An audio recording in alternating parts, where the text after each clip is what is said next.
রাতের অন্ধকারে কেন্দ্রীয় বাহিনীর এক জওয়ান নাবালিকার হাত ধরে টেনে নিয়ে যাওয়ার চেষ্টা করেছে বলে অভিযোগ।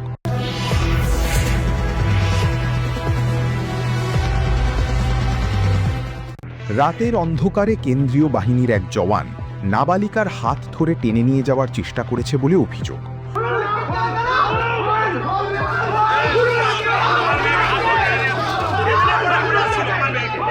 উত্তেজিত গ্রামবাসীরা সেই জওয়ানকে ধরে ফেলে গাছে বেঁধে রাখে।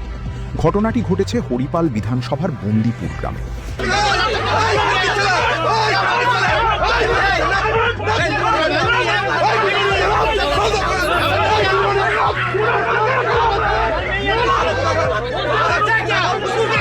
ঘটনাস্থলে পৌঁছায় হরিপাল থানার পুলিশ ও কেন্দ্রীয় বাহিনী। খবর পেয়ে হরিপাল বিধানসভা কেন্দ্রের তৃণমূল প্রার্থী করবী মান্না অভিযুক্ত জওয়ানকে গ্রেফতারের দাবিতে থানার সামনে মাটিতে বসে বিক্ষোভ দেখায়।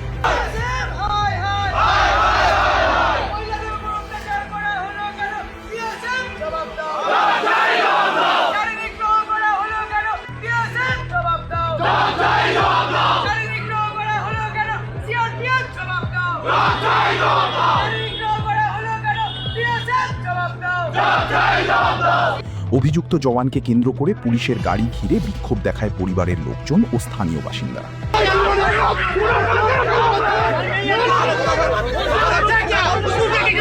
এরপর আসেন সিঙ্গুর বিধানসভা কেন্দ্রের তৃণমূল প্রার্থী ও প্রাক্তন মন্ত্রী বিচারাম মান্না। মেয়েটির অত্যন্ত বুদ্ধিমত্তার তৎপরতার জন্য তার সাথে আরেকটি মেয়ে ছিল সহপাঠী, চিৎকার চেঁচামেচিতে গ্রামবাসীর কাছে ধরা পড়ে এবং পুরো মদ্যপ অবস্থায় ছিল। একজনই ছিল না, একাধিক কেউ ছিল? একজনই ছিল। পরিচয় জানা গেছে? পরিচয় পুলিশ জানার চেষ্টা করছে, ওদের আধিকারিকদের সাথে যোগাযোগ করছে। আমরা চাই চাকরি থেকে যেরকম বরখাস্ত হোক এবং তার চূড়ান্ততম শাস্তি হোক। কেন্দ্রীয় বাহিনীরই জওয়ান, তাই তো? অবশ্যই কেন্দ্রীয় বাহিনী, বিএসএফ জওয়ান। আপনারা দলগতভাবে এর কিছু লিখিত অভিযোগ বা আমরা দলগতভাবে সবাই এখানে দলের নেতৃত্বরা সাধারণ মানুষ ছিলেন, আমরা সাধারণ মানুষ হিসেবেই এটাকে পুলিশকে দেখতে বলি। হুগলির হরিপাল থেকে ব্যুরো রিপোর্ট, খবর নিউজ 6।